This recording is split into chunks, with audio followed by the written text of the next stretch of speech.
Welcome back to my YouTube channel. So for today's vlog, naisipan ko pong gumawa ng siopaw para may makain at mamerienda na naman ang inyong dakilang kadama. So wala talaga na pag-asa na may magbigay yan.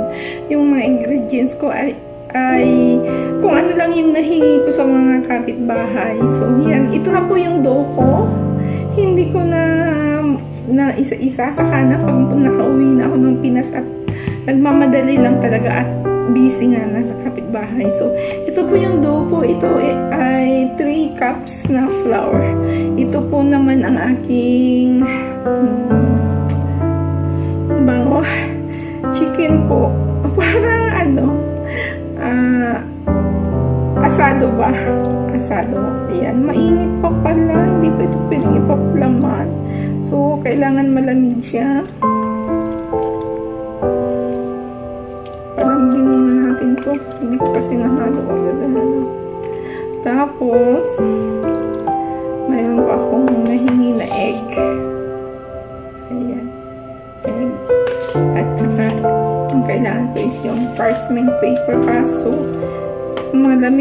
palamigin po muna natin ito at saka magsalang nga po pala ako ng steamer na improvised steamer. Gagawa na naman ako. So, see you maya-maya guys. At hindi pa pala ako ready.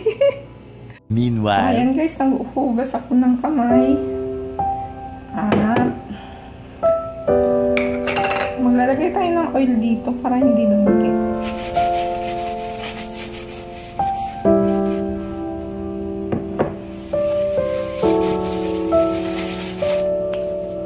Malinis ang kamay ko guys ha. Anyway, ako din naman kakain. So, ito na yung ating dough. Ayan. Tanggalin natin yung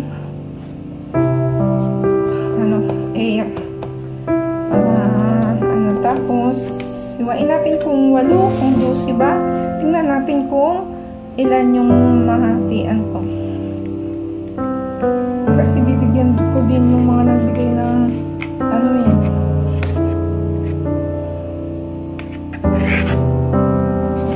muna natin sa 4. Hindi, ayan wala kasi maghawak ng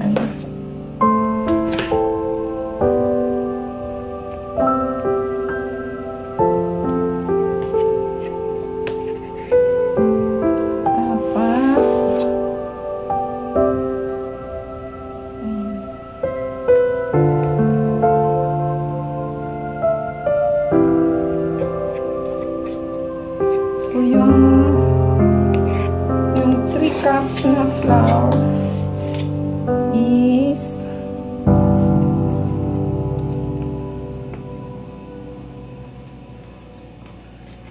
ayan 2, 4, 6, 8 8 siya guys. Yung 3 cups na flour is medyo malaki naman kasi yan.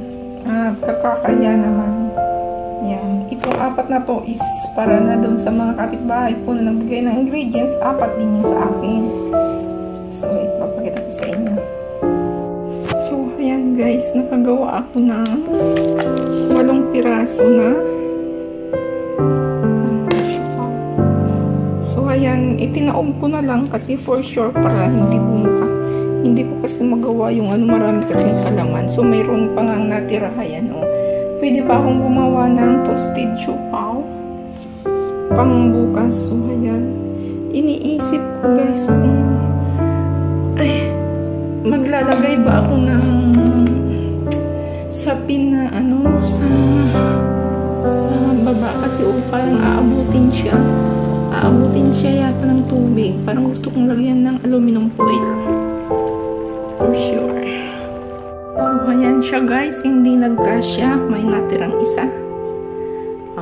Sana maging okay. Low fire lang natin. Hindi ko masikip.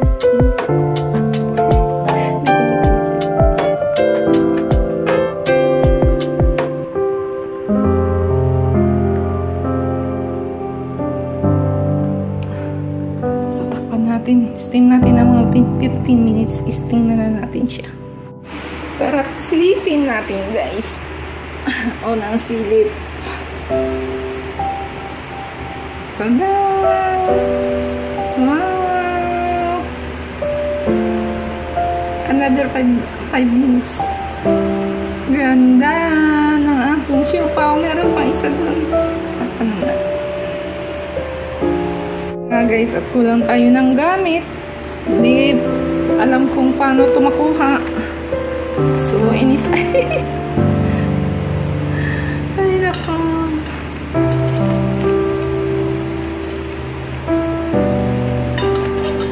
Hindi ko talaga makuha. Wait lang, guys, ha. Ay, nako.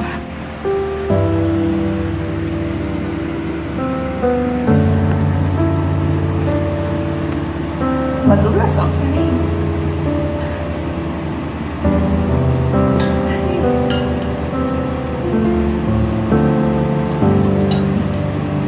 So, yun, guys.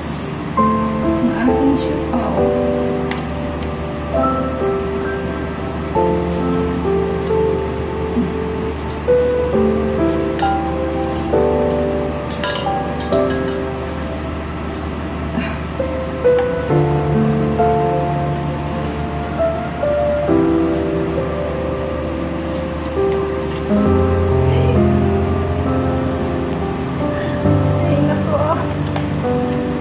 Talaga.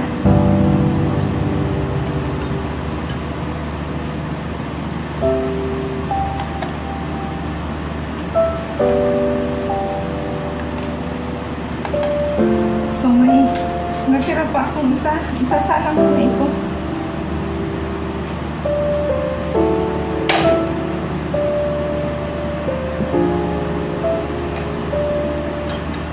So, ito na yung aking first batch.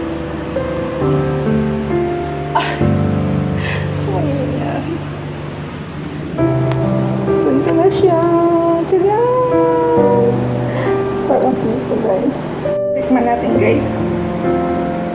Ito na yun siya. Oh, yummy!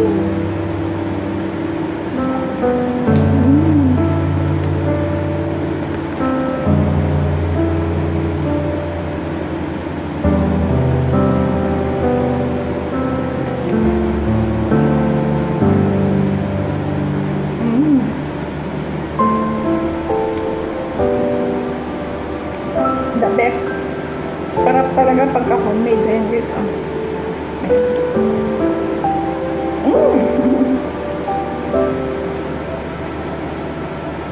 Meron pang natitirang isa. At hatidan ko na yung nagigay sa akin ng ingredients.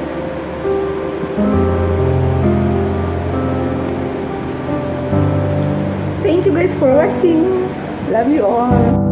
So, ito na nga guys. Nahatidan ko na yung dalawang kapitbahay ko. Dalawa sila doon at dalawa din sila doon. Bali, 4 lahat yung naipamigay ko. Yung isa guys is tinikman ko. Tikim lang pero nabusog talaga ako guys. As in, nabusog ako. Uminom ako ng isang basong tubig at saka isang ganito, you see.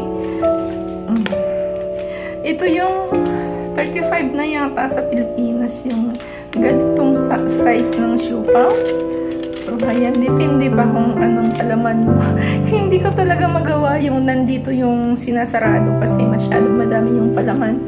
So, ngayon, ito naman is ikikip ko para bukas, mamaya, tapos, ayan, bukas is mayroon naman akong almusal or pag nagutom na naman mamayang tanghali, alam mo naman yung tumatanda, ay mamayang ating gabi, alam mo naman yung tumatanda na isang-isa no. So, ayan guys, 3 piraso. Ito is, good for 1 week naman ito. Kahit, pwede kasi itong i-freezer. Tapos, pag gusto mong kumain, maglabas ka lang at pa-defrost mo at steam mo ulit. Pwede na o kaya i-toast mo. So, yun na nga guys. Maraming salamat sa inyong panonood.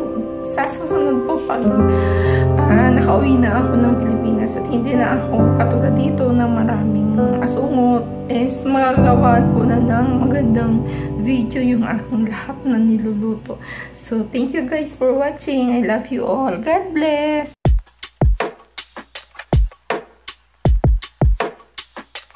Thank you.